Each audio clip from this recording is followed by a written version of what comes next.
Mutual fund सही है, ये तो आपने कई बार सुना होगा, टीवी में ऐड देखा होगा या किसी ना किसी से सुना होगा। पर आपको ये कभी भी समझ में नहीं आता होगा कि म्यूचुअल फंड तो सही है, लेकिन मेरे लिए कौन सा म्यूचुअल फंड सही है।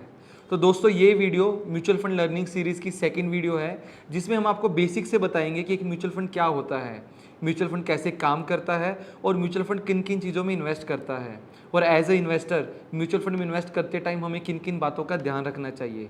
और इसके अलावा बहुत इंपॉर्टेंट चीज़ कि एक म्यूचुअल फंड में इन्वेस्टमेंट करने से हमें कौन कौन से एक्सपेंसेस देने पड़ते हैं और हम कैसे उन एक्सपेंसेस को मिनिमाइज़ कर सकते हैं।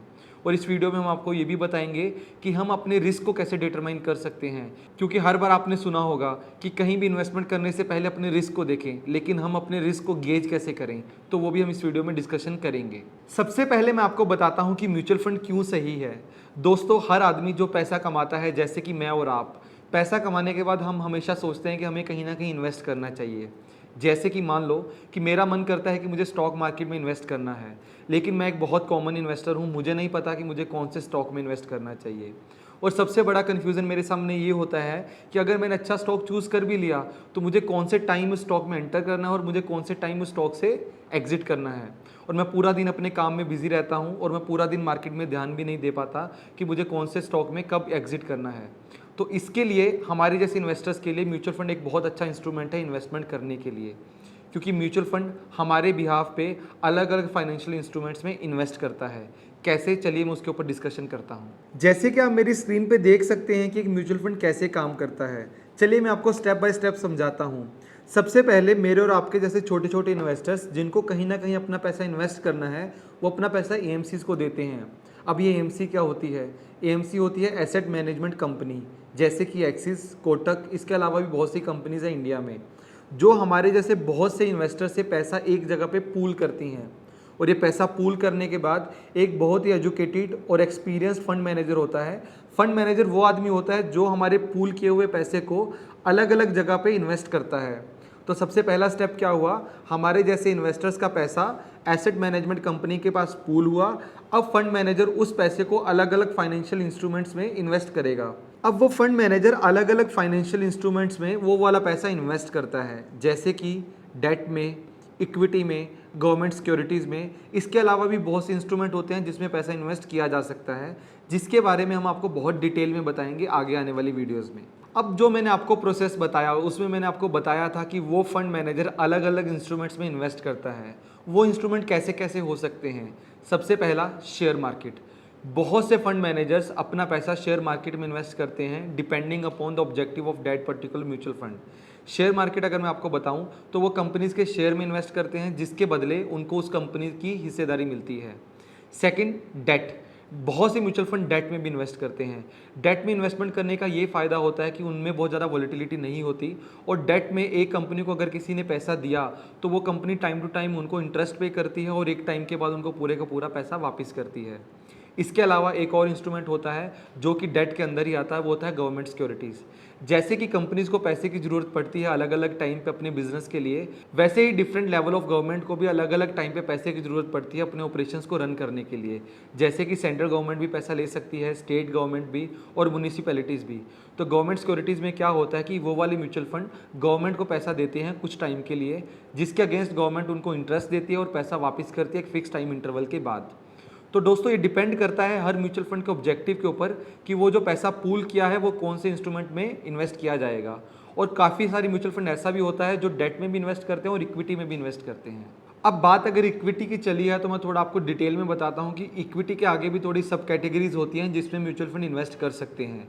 जैसे कि अगर मैं इक्विटी की बात करूँ तो इसमें मेनली 3 तरह की कैटेगरीज होती हैं। पहला, large cap companies. Second, mid cap. Third, small cap. Large cap companies जो बहुत बड़ी कंपनीज होती हैं, जैसे कि रिलायंस, और इस कंपनीज में इन्वेस्टमेंट करने का रिस्क बहुत कम होता है और रिटर्न भी नॉर्मल मिलती है। वैसे अगर मैं मिड कैप कंपनीज की बात करूं तो वो कंपनीज बहुत ज़्यादा बड़ी नहीं होती और बहुत ज़्यादा छोटी भी नहीं होती, और इसमें इन्वेस्टमेंट करने का थोड़ा सा ज़्यादा रिस्क होता है और कई बार ये रिटर्न भी थोड़ी अच्छी देते हैं। इसके अलावा स्मॉल कैप कंपनीज जो बहुत छोटी कंपनीज होती हैं और जिनमें पोटेंशियल होती है आने वाले टाइम में बड़ी कंपनीज बनने की। तो जब भी आप किसी म्यूचुअल फंड में इन्वेस्ट करते हो तो बहुत क्लियरली बताते हैं कि वो अपना इन्वेस्टमेंट कहाँ पे करेंगे। क्या वो अपना इन्वेस्टमेंट लार्ज कैप में करेंगे, मिड कैप में करेंगे या स्मॉल कैप में करेंगे। और बहुत से फंड अपनी इन्वेस्टमेंट को तीनों कैटेगरीज में करते हैं, जिनको हम मल्टी कैप म्यूचुअल फंड्स भी बोलते हैं। अब एक बहुत बड़ी प्रॉब्लम होती है जो मेरे और आपके जैसे इन्वेस्टर्स फेस करते हैं, वो होता है कि बहुत से फाइनेंशियल जार्गन्स हमें इन्वेस्टमेंट करते टाइम सुनने को मिलते हैं जिसका हमें मतलब बिल्कुल भी समझ में नहीं आता। जैसे कि जब हम म्यूचुअल फंड में इन्वेस्टमेंट करने जाते हैं, किसी भी वेबसाइट पर जाते हैं तो हमें देखने को मिलता है वहाँ पे लिखा होता है कि AUM, expense ratio, fund manager, इसके अलावा NAV। हमें बिल्कुल समझ नहीं आता कि उसका मतलब क्या होता है। चलिए स्टेप बाय स्टेप डिस्कस करते हैं कि एक फाइनेंशियल जार्गन का क्या मतलब होता है और वो कैसे हमारी इन्वेस्टमेंट्स को इम्पैक्ट करता है। चलिए बात करते हैं पहले फाइनेंशियल जार्गन की, और पहला फाइनेंशियल जार्गन है AUM, एसेट अंडर मैनेजमेंट। जैसे कि मैंने आपको अभी बताया था कि एक म्यूचुअल फंड काम कैसे करता है। सबसे पहले बहुत से रिटेल इन्वेस्टर अपने पैसे को एक एसेट मैनेजमेंट कंपनी के पास पूल करते हैं। अब मान लो कि एक फंड स्टार्ट होने वाला था जिसके लिए 100 इन्वेस्टर्स ने 100 रुपीज़ को पूल किया, तो टोटल पैसा कितना हुआ? तो टोटल पैसा हो गया 10,000 रुपीज़। तो ये जो 10,000 रुपीज़ हुए इसको बोलते हैं AUM, एसेट अंडर मैनेजमेंट। तो उस पैसे को जो पूल होने के बाद जिसको एक एसेट मैनेजमेंट कंपनी उस फंड में मैनेज करती है उसे हम बोलते हैं एसेट अंडर मैनेजमेंट। तो दोस्तों AUM क्यों इंपॉर्टेंट होता है किसी भी इन्वेस्टमेंट के लिए जब हम किसी म्यूचुअल फंड में करते हैं? क्योंकि दोस्तों जिस भी म्यूचुअल फंड का AUM ज़्यादा होता है वहाँ पे लिक्विडिटी अच्छी होती है, और अगर लिक्विडिटी अच्छी होती है तो आपने कभी भी पैसा इन्वेस्ट किया और आपको पैसा निकलवाना पड़ा तो आपको कभी भी कोई प्रॉब्लम नहीं होगी। सेकंड फाइनेंशियल जार्गन होता है NAV, नेट एसेट वैल्यू। इसको आपको मैं बहुत सिंपल तरीके से समझाता हूँ। जब भी आप किसी शेयर को बाय करने के लिए जाते हैं तो उसका एक प्राइस होता है। जैसे मान लो कि आपने एक शेयर परचेज किया जिसका प्राइस था 50 रुपीज़। वैसे ही म्यूचुअल फंड का जब आप एक यूनिट बाय करने जाते हो तो जो उसका प्राइस होता है उसको हम NAV बोलते हैं। और जब भी म्यूचुअल फंड में जब आप पहली बार इन्वेस्टमेंट करते हो तो हर यूनिट का NAV होता है 10 रुपीज़। जैसे कि मैंने आपको अभी एक एग्जांपल में बताया था कि एक आदमी ने 100 रुपीज़ इन्वेस्ट किए तो टोटल उसका जो यूनिट मिला उसको 10 यूनिट्स मिला। अब मान लो जो टोटल एसेट अंडर मैनेजमेंट था अभी 10,000 रुपीज़ था और एक साल बाद बढ़ के वो 20,000 रुपीज़ हो जाता है, क्योंकि फंड मैनेजर ने एक अच्छी जगह पे इन्वेस्टमेंट किया था। तो एक आदमी जिसने 10 यूनिट्स लिए थे, जब उसने बाय किया था एक यूनिट का वैल्यू था 10 रुपीज़, अब उसका वैल्यू बढ़ के हो जाएगा 20 रुपीज़। तो जैसे जैसे NAV ऊपर को जाता है आपका रिटर्न एक म्यूचुअल फंड से अच्छा निकलता जाता है। तीसरा और बहुत important financial jargon mutual fund के केस में होता है एक्सपेंस रेशो। और एक्सपेंस रेशो क्या होता है चलिए मैं डिटेल में बताता हूँ। जैसे कि मैंने आपको अभी बताया था कि हम रिटेल इन्वेस्टर अपना पैसा पूल करते हैं एसेट मैनेजमेंट कंपनी के पास, और उस पैसे को आगे इन्वेस्ट करता है फंड मैनेजर। और फंड मैनेजर को इन्वेस्टमेंट करने के लिए बहुत सी रिसर्च करनी पड़ती होगी, और एसेट मैनेजमेंट कंपनीज़ को भी अलग अलग फंड मैनेज करने के लिए बहुत सा खर्चा उठाना पड़ता होगा, क्योंकि उनको रिसर्च करनी होती होगी कि इस टाइम पे कहाँ पे उनको इन्वेस्टमेंट करनी चाहिए। तो उन सबको ये सब पैसा कहाँ से मिलता है? तो दोस्तों हर इन्वेस्टमेंट पे जब आप किसी म्यूचुअल फंड में इन्वेस्ट करते हो तो उसका आपको कुछ ना कुछ एक्सपेंस रेशो देना पड़ता है। अब मान लो आपने चूज़ किया कि आपको ABC म्यूचुअल फंड में इन्वेस्टमेंट करना है, और जब आप ग्रो की वेबसाइट पे गए वहाँ जाके आपने देखा कि उसमें इन्वेस्ट करने का एक्सपेंस रेशो है 2.3%। तो मान लो अगर आप उसमें 100 रुपीज़ इन्वेस्ट करते हो तो एक साल में उसके ऊपर आपको 2.3 रुपीज़ का खर्चा देना पड़ेगा एसेट मैनेजमेंट कंपनी को। तो जब भी आप किसी म्यूचुअल फंड को चूज़ करें तो आप ध्यान से देखें कि उस कैटेगरी में बाकी म्यूचुअल फंड का एक्सपेंस रेशो कैसा है। और अगर आप एक ऐसे म्यूचुअल फंड में इन्वेस्ट करेंगे जिसका एक्सपेंस रेशो बहुत ज़्यादा होगा तो आपको रिटर्न कम मिलेगा। तो जितना कम एक्सपेंस रेशो उतना आपका अच्छा रिटर्न। नेक्स्ट फाइनेंशियल जार्गन है एग्जिट लोड। जैसे कि मैं आपको हमेशा हर वीडियो में बताता हूं कि जब भी आप इन्वेस्टमेंट करें तो लॉन्गर होराइजन के लिए करें, क्योंकि लॉन्गर होराइजन में आपको हमेशा अच्छी रिटर्न मिलती है। और म्यूचुअल फंड भी इसी बात पे फोकस करते हैं। और जब आप किसी म्यूचुअल फंड में इन्वेस्टमेंट करते हैं तो म्यूचुअल फंड बोलते हैं कि आपको मिनिमम इतने टाइम के लिए इन्वेस्टमेंट करना पड़ेगा, बट अगर आपको कहीं से इमरजेंसी पड़ी और आपको वहाँ से पैसा निकालना पड़ा तो आपको उसके लिए कुछ ना कुछ खर्चा देना पड़ेगा। मान लो आपने ABC म्यूचुअल फंड में इन्वेस्टमेंट किया, उसका एग्जिट लोड था 1%, तो और उन्होंने बोला कि एग्जिट लोड 1 साल तक लगेगा। अगर आपने आज इन्वेस्टमेंट किया और आपने 1 साल के बीच में कभी भी पैसा निकाला तो हर 100 रुपीज़ पे आपको 1 रुपया एसेट मैनेजमेंट कंपनी को देना पड़ेगा। बट मान लो कि आपने आज इन्वेस्टमेंट किया और आप 3 साल बाद पैसा निकालते हैं तो आपका एग्जिट लोड नहीं देना पड़ेगा। और हर म्यूचुअल फंड का अलग अलग एग्जिट लोड होता है, तो आपको अपने हिसाब से देखना चाहिए कि आपको कौन सा म्यूचुअल फंड सूट करता है एज़ पर आपका मनी रिक्वायरमेंट।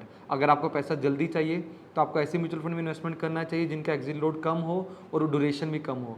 बट अगर आप लॉन्गर होराइजन के लिए देख रहे हैं तो आप ऐसे म्यूचुअल फंड में भी इन्वेस्टमेंट कर सकते हैं जिनका एग्जिट लोड 1 साल तक लगता हो। नेक्स्ट फाइनेंशियल जार्गन है रेगुलर और डायरेक्ट म्यूचुअल फंड। इनका नाम तो आपने बहुत कॉमनली सुना होगा, और लेकिन आपको कई बार समझने में प्रॉब्लम होती है और बहुत बार हम इसको अंडर एस्टिमेट कर देते हैं कि ज़्यादा फ़र्क नहीं होता। चलिए सबसे पहले समझते हैं रेगुलर और डायरेक्ट में फ़र्क क्या होता है। रेगुलर इन्वेस्टमेंट ये होती है जब आप किसी म्यूचुअल फंड में इन्वेस्टमेंट करते हो किसी एक ब्रोकर के थ्रू, किसी एक एजेंट के थ्रू, उसमें आपकी एक्सपेंस रेशियो थोड़ी ज़्यादा होती है as compare to direct mutual fund. Direct mutual fund में क्या होता है कि जब भी आप इन्वेस्टमेंट करते हो तो आपकी इन्वेस्टमेंट डायरेक्टली एएमसी के साथ होती है, बीच में कोई भी एजेंट या बीच में कोई भी ब्रोकर नहीं होता। अब आप सोच रहे होंगे कि रेगुलर और डायरेक्ट में इन्वेस्टमेंट करने से ज़्यादा 1% एक्सपेंस रेशियो का फ़र्क पड़ेगा, तो मुझे 1% से क्या फ़र्क पड़ेगा।